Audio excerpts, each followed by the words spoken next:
दोनों जहां के सरदार, नबियों के नबी, इमामुल अंबिया क्या फरमा रहे मालूम है? जो जिस मिट्टी में पैदा हुआ, जिस देश में पैदा हुआ, जिस वतन में पैदा हुआ, अगर वो उसका नहीं हुआ तो हमारा भी नहीं। तो हमको इन लोग का सर्टिफिकेट नहीं चाहिए, हमको दोनों जहां के सरदार का सर्टिफिकेट चाहिए जो है। मुस्लिम आईटी स्टूडेंट क्यों सबके सामने बोला हम हैं आतंकवादी?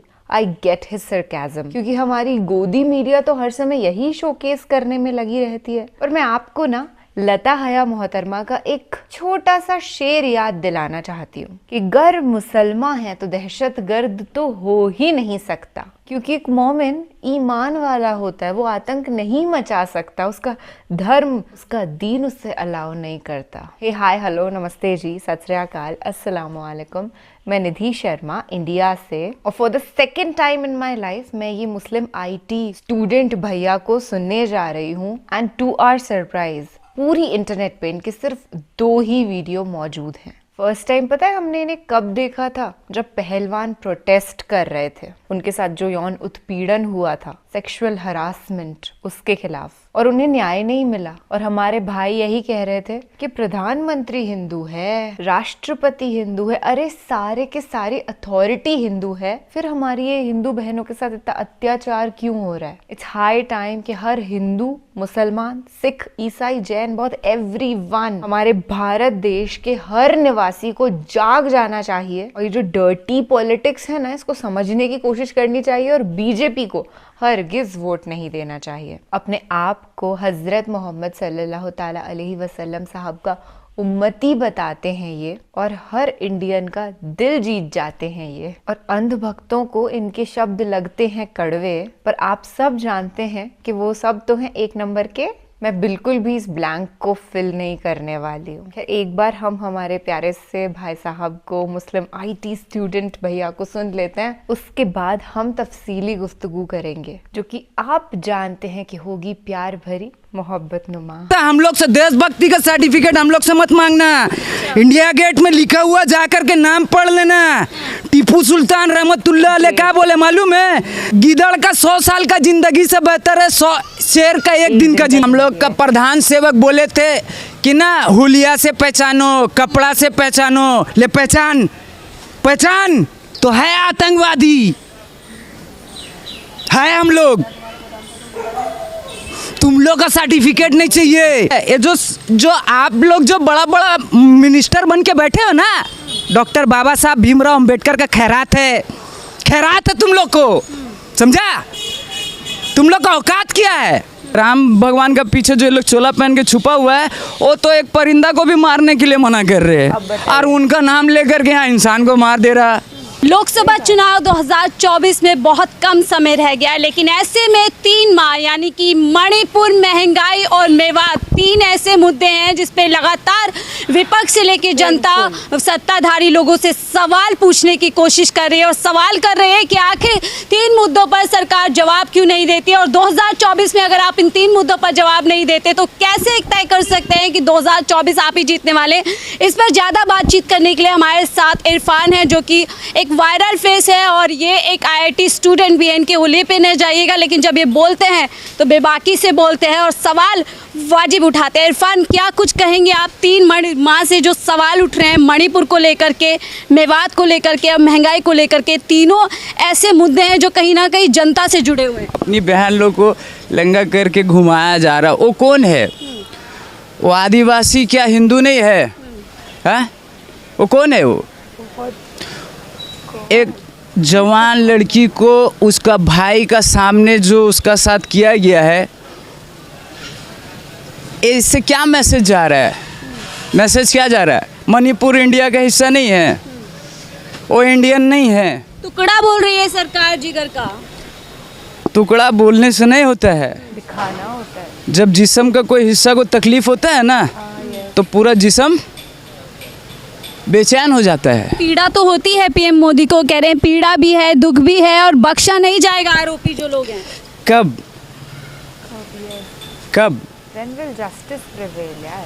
अभी नूह में जो दंगा हुआ, तो उसमें तो पहले क्लियर था ना, था ना क्लियर?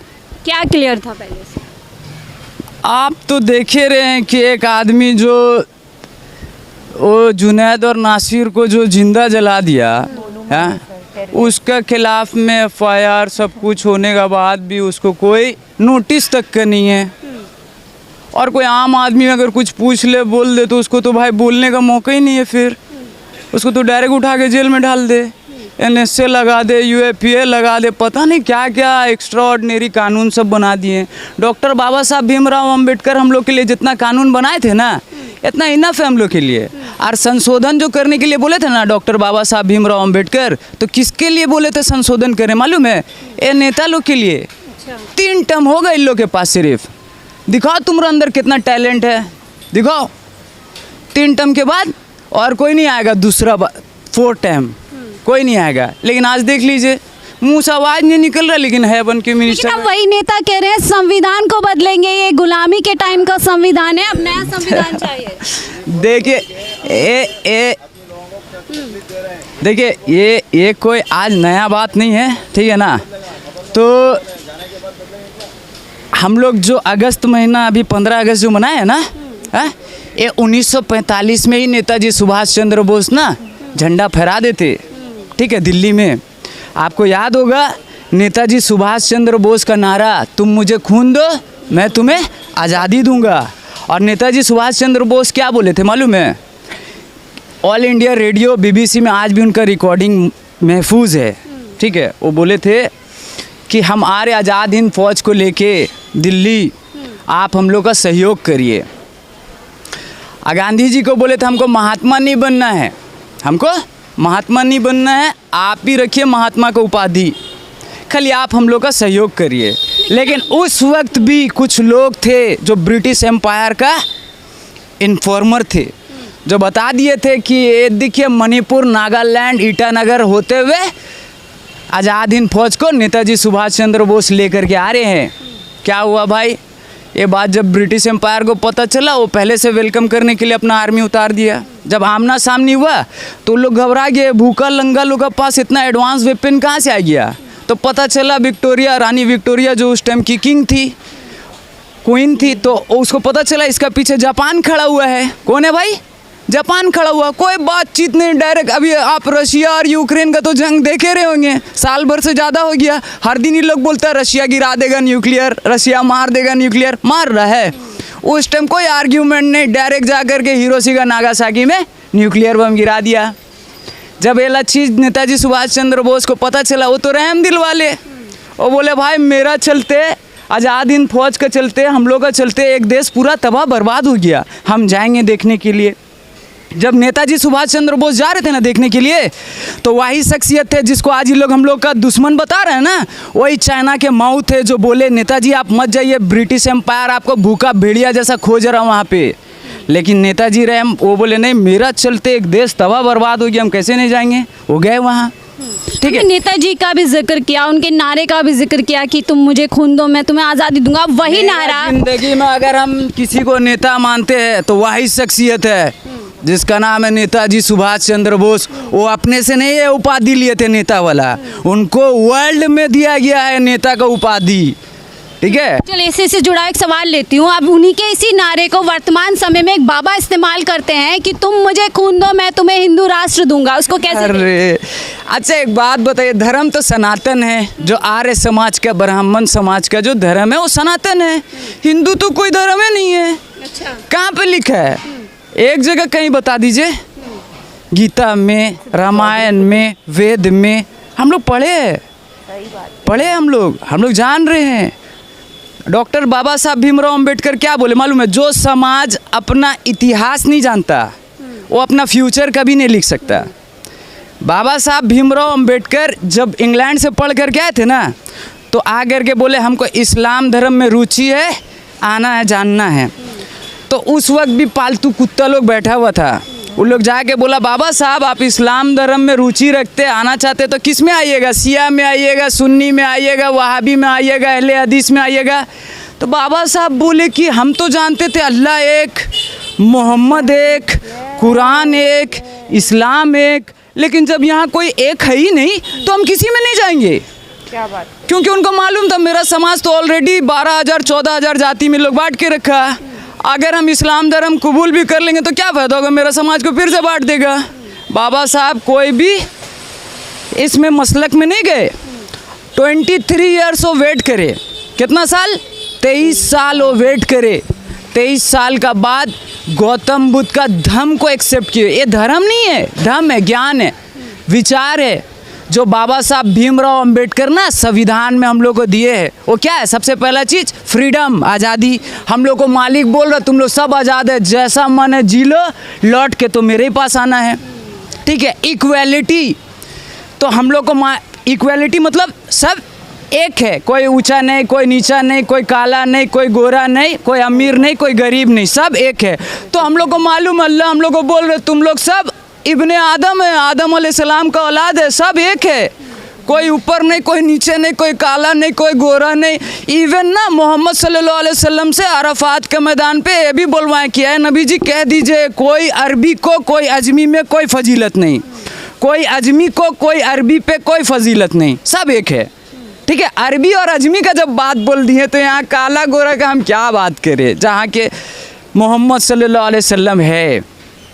लेकिन अभी गुलाम नबी आज़ाद कह रहे हैं कि आप सारे जितने भी सबसे पुराना जो धर्म है वो हिंदू है और जितने भी हम लोग हैं वो उसी धर्म से निकले हुए लोग हैं। आप एक बात बोलना चाहते, देखिए कांग्रेस पार्टी राहुल गांधी नहीं है, राहुल गांधी कांग्रेस पार्टी नहीं है, राहुल गांधी है। इनका जो पिताजी थे ना उनका भी इन लोग हिसाब लगा दिया। ठीक है, ये लोग तो शहादत वाला फैमिली है इनका। और आज मेरे को बड़ी खुशी है, राहुल गांधी जी से भी हम कुछ कहना चाहेंगे कि वो जो पार्लियामेंट में जो बोले हैं ना, कसम खुदा की, पहला आपका अगर पसीना निकलेगा ना तो इधर खून बहेगा, खून।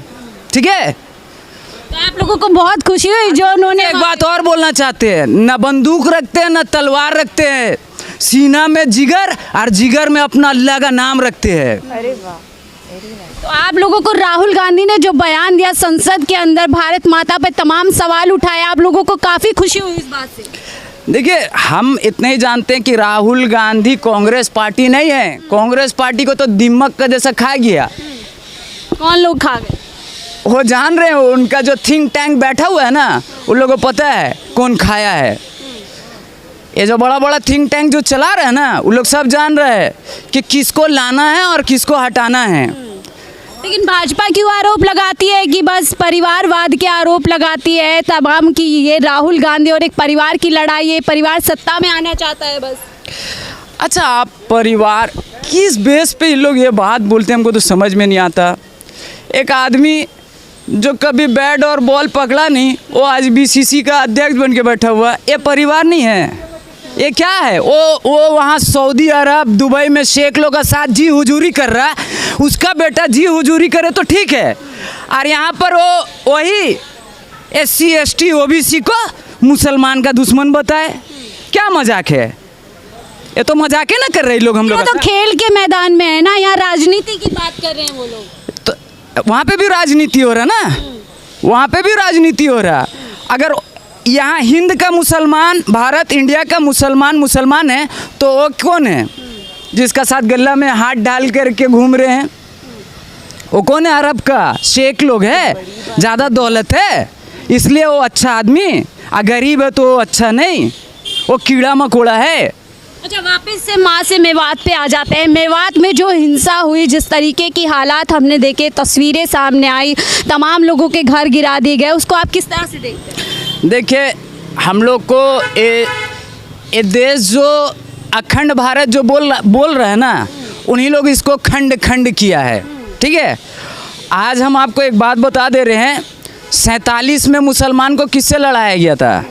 सिख कौम और जाट से लड़ाया गया था। आज भी लोग यही प्लानिंग है। लेकिन जाट तो किनारा कर गए, कहते हैं हम नहीं। तो मालिक का शुक्र है, हम मालिक से दुआ करते, मालिक इब्ने आदम को सद्बुद्धि दे। एक इंसान को दूसरा इंसान से लड़ा करके उसको कौन मालिक स्वर्ग देगा? कौन मालिक स्वर्ग देगा? और राम भगवान का जहाँ तक का बात है ना, राम भगवान का पीछे जो लोग चोला पहन के छुपा हुआ है, वो तो एक परिंदा को भी मारने के लिए मना कर रहे हैं, और उनका नाम लेकर के यहाँ इंसान को मार दे रहा।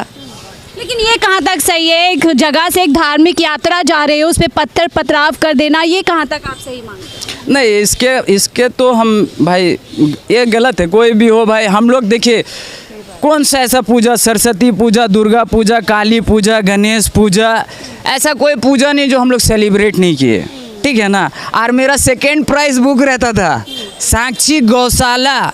मेरा जगह का नाम क्या है? टाटा नगर, जमशेदपुर, साक्षी गौशाला। जगह का नाम क्या है? साक्षी गौशाला। वहाँ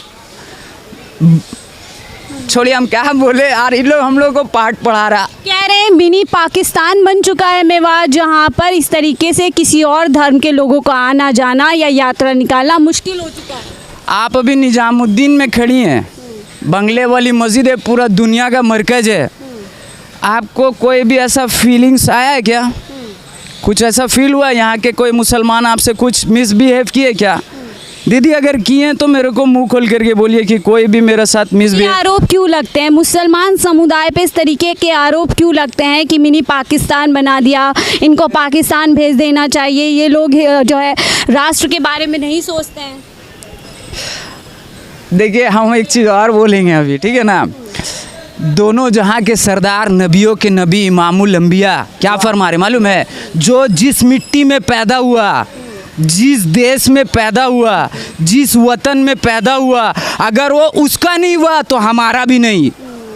तो हमको इन लोग का सर्टिफिकेट नहीं चाहिए, हमको दोनों जहाँ के सरदार का सर्टिफिकेट चाहिए जो है। वाह, 100% करेक्ट स्टेटमेंट इनका था। अब आप बताइए कि कोई इस्लाम धर्म को फॉलो करने वाला इंसान कभी अपने देश के साथ गद्दारी कर ही नहीं सकता। और ये सच है कि हर धर्म के अंदर हमको यही पैगाम दिया गया है कि चैन, शांति, अमन से रहो, पेट्रियोटिक रहो, अपने वतन से प्यार करो और उसके प्रति वफादार रहो, ईमानदार रहो। तो फिर क्यों ये लोग धर्म का नाम लेकर के लड़ाई करते हैं, करवाते हैं एक्चुअली? क्योंकि मजहब तो हरगिज नहीं सिखाता आपस में बैर रखना। हिंदी हैं हम, वतन है हिंदुस्तान हमारा, ये भी एक मुसलमान ने लिखा था, हजरत अल्लामा इकबाल साहब ने लिखा था। और इन्होंने सही कहा कि इनको वैलिडेशन सरकार से नहीं चाहिए, बल्कि दोनों जहानों का जो मालिक है उनसे चाहिए। अभी भी इतना कुछ देखने, सुनने, समझने के बाद भी अगर किसी की आंखें नहीं खुलती हैं तो